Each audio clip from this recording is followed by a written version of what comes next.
Welcome दोस्तों, स्वागत है आपका हमारे चैनल पे। दोस्तों आज आपके लिए ट्रेडिंग अपडेट लेके आया हूं। बता दिया जाए, चैलेंज मोदी भक्त, can't watch this video, BJP का रोस्ट, मोदी मीडिया एक्सपोज। दोस्तों इस वीडियो पे आपको ग्राउंड रिपोर्टिंग देखने को मिलेगी, जहां पर एक युवा लड़की आती है, बहन आती है, जो कि बीजेपी की तारीफ कर रही होती है। लेकिन उसी बीच जो है सरदार जी आते हैं और उस भाई ने जो है जबरदस्त तरीके से उनको जवाब दिए हैं और सवाल जवाब का पूरा सेशन चला है। वो सरदार जी कहना चाहते हैं ये कि आप जो है वो 10 साल जो बीजेपी ने राज किया है, इसको आप जो है क्यों छुपाना चाह रही हैं। उनके आईने जो है वो दिखा रहे थे उस लड़की को कि भाई देखो कि क्या गलतियां हुई हैं, क्या नहीं हुई हैं। तो ये इस बारे में काफी बहस चली है। तो भाई लड़की जो है वो तो कुतुब मीनार के बारे में चली गई, ताजमहल के बारे में चली गई, अनाप शनाप पता नहीं क्या क्या वो सवालात कर रही थी। लेकिन इसका जवाब जो है वो सरदार जी जो है वो ठीक उनको दे रहे थे। तो ये पूरा सवाल जवाब का सेशन चला है।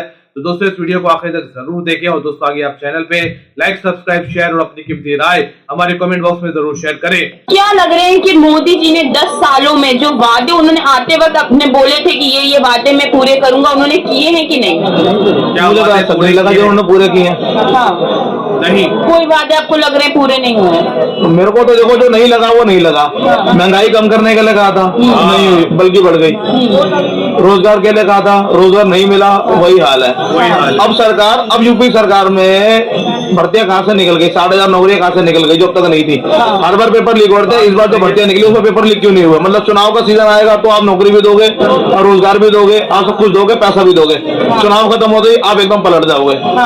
ये बहुत गलत है। पर वो बार बार कह रहे हैं कि हमारी सरकार ने जितना काम किया उतना पहले किसी सरकार ने नहीं किया था, हमारी सरकार में इतना देश का विकास हुआ है। मैडम विकास का एक मेरे को पैरामीटर होता है। आप कोई भी आदमी तरक्की कर रहा है, आज अगर आपकी तनख्वाह 10,000 है, कल को 25,000 होगी, विकास आप उसको कहोगे। लेकिन अगर आप 10,000 की तनख्वाह के अंदर में 2,000 बचा रहे हो और कल 25,000 की तनख्वाह में आपको अगर 2,000 पे कर्जा ही करना पड़ता है बाजार पे, तो फिर मुझसे विकास कहोगे आप? अच्छा, पैसे की रोलिंग हुई ना, विकास थोड़ी हुआ वो तो। पहले तो गरीब आदमी 10,000 रुपए में कमा करके अपने घर के अंदर, गाँव में तक मैं आदमी भेजता हूँ 2-2 रुपए महीने का। आज की तारीख में वो यही लोकल के अंदर ही रह कर रहा है और यहाँ पे उसका किराया नहीं पूरा पड़ पा रहा, गाँव को कुछ नहीं भेज पा रहा। तो इसे वो और उसकी तनख्वाह भी बढ़ गई है। अच्छा, तनख्वाह के अनुपात में खर्चा क्या बढ़ा हमें उसको भी समझना पड़ेगा ना। महंगाई कितनी बढ़ी है। अगर इनको बोलते हैं कि महंगाई हो रही है, ये हो रहा है, तुम बच्चे पैदा कर रहे हो और जॉब कहाँ से आएगी? इतनी सारी बच्चे पैदा कर रहे हो, पहले जनसंख्या तो कम करो, तभी तो होगा। जॉब बोला जाता है कि चाइना की भी इतनी जनसंख्या है लेकिन वहाँ रोजगार मिलता है। नहीं, इतनी तो नहीं होगी जितनी इंडिया की है। और एक नहीं, लॉकडाउन में इतने सारे बच्चे हुए हैं एंड होते हैं, अभी भी इतने सारे होते हैं, कोई जनसंख्या पे देखता ही नहीं है। अगर वो कम होगी तभी तो जॉब्स आएंगी बहुत सारी। पर सवाल ये उठता है कि मोदी जी ने आते वक्त वादा किया था कि 2 करोड़ हम रोजगार देंगे हर साल, पर वो हुआ नहीं। उनके बहुत कुछ किया है, बहुत कुछ किया है, जॉब भी निकाली है, पर किसी को दिखता नहीं। कोई बोलता है मोदी जी ने किया है, जैसे कि गिनवा दीजिए। मोदी जी ने कहा कि महंगाई कम होगी, जनसंख्या बढ़ रही है तो महंगाई भी बढ़ेगी, नॉर्मल सी बात है। ठीक है, तुम जनसंख्या बढ़ा रहे हो भाई, महंगाई भी बढ़ेगी, नॉर्मल सी बात है। ठीक, जनसंख्या बढ़ेगी तो महंगाई भी बढ़ेगी। जनसंख्या का अनुपात क्या है मैडम और महंगाई का दर क्या है, ये पूछो जरा, कितना डिफरेंस है दोनों में? बताओ। ये नहीं है कि जनसंख्या हमारे देश में अभी बढ़ी है, इससे पहले नहीं बढ़ी थी। जब हम आजाद हुए थे तो उस टाइम 42 करोड़ सारा था पूरा देश का। आज जिसको माइनॉरिटी का तो आज वही 30 करोड़ से ऊपर है। तो फिर अब महंगाई नहीं बढ़ी। मैं सपोर्ट किसी को नहीं कर रहा थी। मैं हूँ, देखो मेरा वोट जो है ना, मैंने अपने वोट दे करके नेता को अपने नीचे काम करने के लिए लगाया, उसके नीचे काम करने के लिए लगाया। क्या बात, मैंने किसी को नौकर रखा है ना, तो मैं उससे सवाल पूछने का हकदार हूँ, भाई तूने मेरे पैसे का क्या इस्तेमाल किया है। मैं इस तरीके से बात कर रहा हूँ। लगता है बीजेपी ठीक नहीं है तो बीजेपी को वोट मत दो। और भाई बीजेपी सब कुछ है, 5 साल में उन्होंने बहुत कुछ कर दिया, कांग्रेस ने कुछ नहीं किया। गायब पड़ी है, कहाँ है? राम मंदिर बनवाया नहीं बनवाया? इतने साल बाद राम मंदिर बना है, किसी का दम नहीं, भाई हाथ लगा के दिखा दो। का अपना कोर्ट था ये कि मंदिर का फैसला आएगा कोर्ट से तो मंदिर बन जाएगा। जब वो कह रहे थे, जब मोदी जी का कहना है कि सुप्रीम कोर्ट से फैसला आएगा तभी मंदिर बनेगा, तो फिर वो क्रेडिट, वो बीजेपी क्रेडिट कैसे ले सकती है उस चीज का? वो क्रेडिट सुप्रीम कोर्ट को जाना चाहिए। ये बात भी है सुप्रीम यार। कोर्ट का जब आदेश आना था तब राम मंदिर बनना था, तो मोदी जी क्रेडिट क्यों ले दो? इतने सालों से कांग्रेस भी थी, वो तो 5 ही सालों से उन्होंने तो कुछ नहीं किया। बीजेपी आती क्यों राम मंदिर बना, एक बात बताओ। बीजेपी इतना बड़ा मुद्दा भी नहीं था 1985 का। राम मंदिर का मुद्दा इतना सांप्रदायिक, इतना तनावपूर्ण तब तक नहीं था जब तक 1985 नहीं आया था, जब 2 सीट पे आगे इनका अस्तित्व रह गया था बीजेपी का। जिसको मुद्दा बनाने वाला, धर्म को मुद्दा बनाने का काम बीजेपी ने किया है, आज से नहीं पहले से किया है। धर्म की राजनीति गलत है, धर्म के अनुसार राजनीति करो वो अच्छी बात है, लेकिन धर्म को राजनीति बना देना वो गलत है। दोनों में फर्क है। क्या बात, क्या समझना बात, आपको दोनों को पड़ेगा, बहुत बड़ी बात। क्योंकि वोट हमने देना है, इस देश में हमने रहना है। उन्होंने जेब भर के, नेताओं ने जेब भर के बाहर के देशों में पैसा लगा लेना अपना। अंदर सिंह तोमर है, मोदी जी तो 6 मकान छोड़ के रहता है यहाँ पे दिल्ली में ही। 10,000 करोड़ का सिर्फ उसके ऊपर ना कमीशन है, 10,000 करोड़ की सिर्फ उसकी कमीशन है। अभी घोटाला कितने हजार डॉलर का होगा वो नहीं पता, कितने लाख करोड़ का होगा वो नहीं पता, सिर्फ कमीशन 10,000 करोड़ की है कमीशन। अब आप बताओ, वो ही बात है, मैं करप्शन आदमी, करप्ट आदमी को मैं अपने पास से बर्दाश्त करता। पलटू राम को क्या है, इसको नीतीश कुमार कहते हैं पलटू राम है, इसके लिए कोई वो नहीं है। अब वोट के लिए उसको भी अपने अंदर कर लिया शामिल। जवाब ये क्या हुआ? ये कह रहे हैं घोटाले होते रहते हैं, पर वो कहते हैं भ्रष्टाचारी को बाहर निकाल रहे हैं अपने सरकार से, क्या कहना है? कुछ नहीं कहना है, बीजेपी इज द ग्रेट, ठीक है। ले भाई। और मैं बीजेपी सपोर्टर हूँ भाई। कांग्रेस कुछ भी है, कुछ भी नहीं किया कांग्रेस ने। वो हमेशा ना मॉडर्न लोगों को सपोर्ट करता है बस। अभी भी गायब है, अब पूरा दुनिया जोड़ रहा है, पता नहीं कहाँ घूम रहा है, कहीं दिख तो रहा है नहीं। बीजेपी संतानी है भाई, वो करेगा हिंदू के लिए, और हिंदू राष्ट्र बनेगा आने वाले टाइम में, हिंदू राष्ट्र बनेगा। और इसके अलावा आपको क्या लग रहा है कि देश के विकास के लिए क्या होगा? देश का विकास हो रहा है, धीरे धीरे हो तो रहा है। देखो इतनी सारी टेक्नोलॉजी आ गई है, हर चीज सब आ रहा है धीरे धीरे करके। देखो आपकी जानकारी के लिए बताता हूँ, हिंदू राष्ट्र बनेगा नहीं, हिंदू राष्ट्र देश बन चुका है, ठीक है जी। बस खाली उसको मोहर लगनी। अरे तो मेरे को उससे क्या, आप है बाबा, आपके लिए हिंदू राष्ट्र बनेगा तो आपके लिए बीजेपी अच्छी पार्टी है। मेरे लिए मतलब ये है कि मेरे जितने भाई अब भूखे हैं, पहले मेरी बात सुनो मैडम। अब आपने बोला, मैंने बीच में नहीं बोला था, मैं बोलूंगा। रोजगार, शिक्षा, स्वास्थ्य, सरकार का आपकी तरफ जिम्मेवारी है। आप सरकार चुनते हो इसीलिए चुनते हो, किसी और काम के लिए नहीं चुनते हो।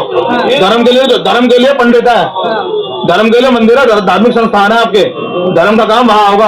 आपने सरकार चुनी है, धर्म के काम के लिए नहीं चुनी है। आपने सरकार चुनी शिक्षा, स्वास्थ्य, रोजगार के लिए, जो सरकार आपकी तरफ वचनबद्ध आपको देने के लिए बोला दे करके और आपको बना रहे हैं कि नहीं जी हम आपको यही दे रहे हैं, आपको ये दे रहे हैं। आप जिस कुर्सी में बैठो, आपको उस कुर्सी के बैठने के बाद आपको अपने धर्म का नहीं पता, कुर्सी का जो राजतंत्र का राज धर्म होता है आपको वही नहीं पता, बाकी बात क्या कर रहे हो? धर्म क्या आप सुरक्षित करोगे? राज धर्म आपको नहीं करना आता तो आप सुरक्षित क्या करोगे? कह रहे हैं धर्म के लिए धर्म गुरु हैं, हम सरकार बनाते हैं शिक्षा, अस्पताल, महंगाई के लिए, वो काम नहीं हो रहा है। तो आप मत दो वोट, सीधी बात। वोट ये होता है कि हाँ जो हमारे काम, जो हमारी दिक्कतें सारी पूरी हो रही है। मैंने आपसे इतनी देर में बातचीत में मैंने आपसे एक बार नहीं कहा कि आप बीजेपी को वोट क्यों दे रहे हो, आप मत दो। मैंने आपसे एक बार नहीं कहा, लेकिन आपने मुझे डायरेक्टली क्वेश्चन किया कि आप कांग्रेस को वोट भी देना चाहते हो। मैं किसी को वोट नहीं दूंगा, मेरे लिए जो काम करेगा मैं वोट उसको दूंगा, बात खत्म। आप इस बच्चे को बिठा दो कुर्सी में, ये मेरा काम, मेरे देश के लिए काम करेगा तो मैं वोट इसी को दूंगा, बात खत्म। मैं तो इसलिए कह रहा हूँ, अगर कांग्रेस आपका काम कर रही है तो आप उससे, तो अगर बीजेपी आपको काम कर रही है तो उससे, तो आप बीजेपी को गलत नहीं बोल सकते कि इनने ये नहीं किया, इनने ये नहीं किया, उनने बहुत कुछ किया है। अगर वो नहीं होता ना, आज एक हिंदू अपने घर में सही नहीं बैठता, सुरक्षित नहीं बैठता। 1947 से ये देश आजाद है, हिंदू अपने घर में ही था। 80% आबादी हिंदुओं की रही है इस देश के अंदर, ठीक है। और जिस टाइम के अंदर 62% आई थी ना आबादी 71 के बाद, 78 के बाद, 78 से लेके 82 तक का टाइम वो था जिसमें हिंदुओं के ग्राफ जो था, बर्थ प्रोडक्शन रेट जो था वो कम भी हुआ था, और उसमें जो आबादी का अनुपात था वो 68.5% भी आया था मैडम जी। तब भी हिंदू खतरे में नहीं था इस देश के अंदर, बिल्कुल। अपने घर में कोई खतरे में नहीं होता है। आप अपने घर में जब कुछ कुत्ते को पालते हो ना, वो भी आपको नहीं काटता है। आप मुझे बताओगे कि बाल विवाह क्यों हुआ था, क्यों स्टार्ट किया था, बाल विवाह क्यों स्टार्ट किया था, क्यों स्टार्ट किया था ये, अरे क्यों किया था ये तो बताओ, क्यों स्टार्ट हुआ था ये बता दो। अरे किसने किया था बाल विवाह वो तो बताओ। और बाल विवाह आज की प्रथा कुप्रथा नहीं है, ये कुप्रथा स्टार्ट हुआ क्यों? आप कहते थे पहले हिंदू की जनसंख्या ज्यादा थी, ये कम था, तो क्यों हुआ था ये बता दो। हिंदुओं की बेटियों का घर से ना उठाया जा रहा था, तभी बाल विवाह चालू किया था। बाल विवाह में कब से चालू हुआ? इन्फॉर्मेशन आप मेरे को बता सकती है मेरी जानकारी के लिए कि बाल विवाह इस देश में कब से चालू हुआ? इस भारतवर्ष में बाल विवाह कब से प्रथा चल रही है? क्यों प्रथा है? बाल विवाह तो आपको बताऊं, और ये कब से चालू आपको पता है? ये कब से चालू हुआ है ये बताओ मेरे को खाली। बाल विवाह आज से नहीं, सदियों से इस देश में, जब बीजेपी और कांग्रेस का अस्तित्व नहीं था इस धरती के ऊपर ना, तब से बाल विवाह कहाँ हुआ? मैं ये बता रही हूँ कि आप कह रहे हिंदू की जनसंख्या ज्यादा थी, नहीं बता रही हूँ मैं। मेरे कल थी तब भी खतरा में नहीं था, ज्यादा की तो मैंने बात ही नहीं करी। 78 से लेके 82 का दौर होता है, जिसमें 68 से लेके 69 से लेकर 82 तक दौर होता जिसमें ग्राफ कम था, तब भी खतरे में नहीं था। अब कैसे हो गया? क्या बात करते हो? खतरे में नहीं था तभी तो ये लाल किला बना है, खतरे में नहीं था तभी तो कुतुब मीनार बना है, तभी खत्म नहीं था तभी तो ये सब बना है। मतलब ये बन गया तो खतरे की निशानी है। भाई मोदी जी ने लीज पे देकर के पैसा कमा रखा है, भाई लीज पे लेके पैसा कोई कुछ नहीं कर सकता, कोई कुछ नहीं कर सकता। सारे नेता एक तरफ हो जाते हैं ना, जब सारा अगेंस्ट आपका एक तरफ हो जाए तो उसके बाद जो है ये मान लीजिए जो हमारा नेता खड़ा है वो ही ईमानदार है, या सारे जो हमारे मेरे कहने का मतलब है जितने भी लोग हैं वो सब पागल हैं। आपको लग रहा है कि काम हो रहा है मोदी सर? बिल्कुल मैम, एक बात बताइए कौन सा काम नहीं हो रहा है? सारी चीजें हो रही हैं, सारी चीजें पॉसिबल है। सारे जितने भी हमारे सबके आधार कार्ड बने हुए हैं, जिस हिसाब से सभी को जो है 5 लाख रुपए का बीमा भी प्रोवाइड करा रही है, सबके घर बन रहे हैं, सबके टॉयलेट बन रहे हैं, सबके बाथरूम बन रहे हैं। आप मुझे बताइए कौन सा ऐसा काम है जो अभी पॉसिबल नहीं हो रहा है? एक गांव में ना मैडम एक शौचालय बनाया सरकार ने, पूरे गांव के अंदर 1 से लेकर 2 शौचालय बनाया, उस पर लगा ताला, और जिसको उसका ठेका मिला सरपंच ने जिसको उसको ठेको दिया ना, ठेका लेने वाला कहता है भाई 5 रुपए देगा तो अंदर जा। तो शौचालय का फायदा क्या? 1 मिनट सर, 1 मिनट में आपसे बात नहीं कर रहा हूँ, मैं थोड़ी देर बात करूँ भैया। हम शुरू से अपने घर में करते आए हैं, हम शुरू से अपने घर में करते आए हैं। पूरे देश को मैं कहना चाहूंगा खुले में सोच फ्री, मतलब सोच फ्री बना दिया, खुले में कोई सोच नहीं जाता है आज की डेट में। एक भी इतने सारे सर्वे हो गए हैं, कोई भी आदमी कोई भी मुझे आगे दिखा दीजिए किसी भी गांव में जो सोच में जाता हो। चलो मैं आपको अभी खुले में शौच पड़ा हुआ दिखा दूंगा, शौचालय बगल में ही है, अभी दिखा दूंगा। चलो साथ में 40 कदम चलना है, ज्यादा नहीं चलना, अभी चल लो। लोगों की मानसिकता बदल नहीं चाहिए भैया। शौचालय एक छोड़ के तो खुला दो, ये शौचालय और यहाँ बैठ कर खुले में शौच चल रहा है, ये है 40 कदम की दूरी में शौचालय में। ये मान 1 मिनट मैं बता देता हूँ, 1 मिनट सोच बदलने के लिए एक बार से कर रहे हो लोगों का दिमाग बदलने के लिए मोदी जी एक को नहीं कहेंगे, वो रोज मन की बात बोलते हैं, सारी चीजें सारे डिबेट करते हैं। आप उन्हें देखो सारी चीजें। मैं बिल्कुल वही बात कहना चाह रहा हूँ कि ऐसा पॉसिबल नहीं है कि मोदी जी आए एक आदमी को समझाएं कि नहीं खुले में सोच यहाँ करो। उन्होंने इतने सारे प्रोग्राम टेलीकास्ट चला रखे हैं जिन्हें रेगुलरली अटेंड करते हैं, आप उन्हें जाके सुने, वो सारी सुविधाएं जो वो दे रहे हैं उन्हें जाके प्रोवाइड करें। जब आपके पास नॉलेज ही नहीं होगी कि हाँ ये सुविधा स्टार्ट हुई है तो मैं फायदा कैसे उठा पाऊंगा उसका?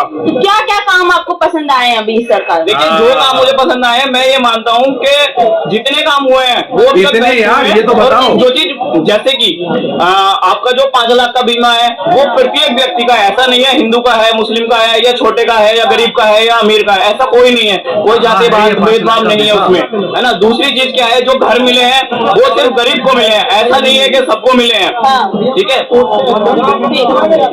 आयुष्मान कार्ड की बात कर रहे हैं, 5 लाख वाले बीमे की, ठीक है जी। उसकी अप्लाई करने की पहली शर्त यह है कि आपकी जो आय है ना प्रति महीना 250 रुपए कम होनी चाहिए, प्रति महीना 250 रुपए कम आपकी आय होनी चाहिए, जिसको 5 लाख का वो बीमा मिल रहा है, ठीक है जी। और उसमें अपना मोबाइल नंबर रजिस्टर कराओ। एक फोन को मेंटेन करने का मिनिमम खर्चा जो है आज की तारीख में ना 300 रुपए से ऊपर है। सरकार ने देखो क्लॉज कैसा लगाया, नहीं बंदा मेरा बना हुआ है सर। क्या बोलना है इनके सवाल पर? हमारा सवाल ये है कि जैसे फैमिली में हमने था कि आयुष्मान कार्ड हमारा ही बना दो। अब क्या फैमिली में 6 मेंबर चाहिए, हम तो 5 ही हैं, 6 कहाँ से लाए? अच्छा, ऐसा कोई पॉसिबल नहीं 6 से कम है वो क्या है? मैम, ऐसा कोई पॉसिबल नहीं है। मैं खुद 5 मेंबर हूँ, हमको कुछ नहीं पता है। मेरी फैमिली में खुद 5 मेंबर है सर। मेरी फैमिली में खुद 5 मेंबर है, ठीक है। मेरा खुद का बना हुआ है, मेरे चाचा है उनका बना हुआ है, मेरे जितने रिलेटिव है सबका बना हुआ है भाई। आपकी सरकार से नजदीक आपका तो मिलेगा। तो मेरे दोस्तों, ये था वीडियो जहां पर इस एंकर साहिबा ने बहुत बेहतरीन तरीके से सामने रखी है सारी बातें, लोगों से एकदम सवाल भी कर रही थी ये, और कुछ भी उल्टा पुल्टा बोल के नहीं निकल पा रहा था क्योंकि ये उसको पकड़ रही थी और साफ तौर पर उनसे खुद भी सवाल कर रही थी, जो कि हेड्स ऑफ है बहन को। उन्होंने बहुत अच्छा काम किया है ये। साथ ही साथ जनता ने जिस तरीके से बातें कही और बोली है, आप इनकी बातों से कितने सहमत है, अपनी कीमती राय हमारे कमेंट बॉक्स में जरूर शेयर करें। मिलते हैं आप अगली वीडियो पे, तब तक आप अपना ध्यान रखें।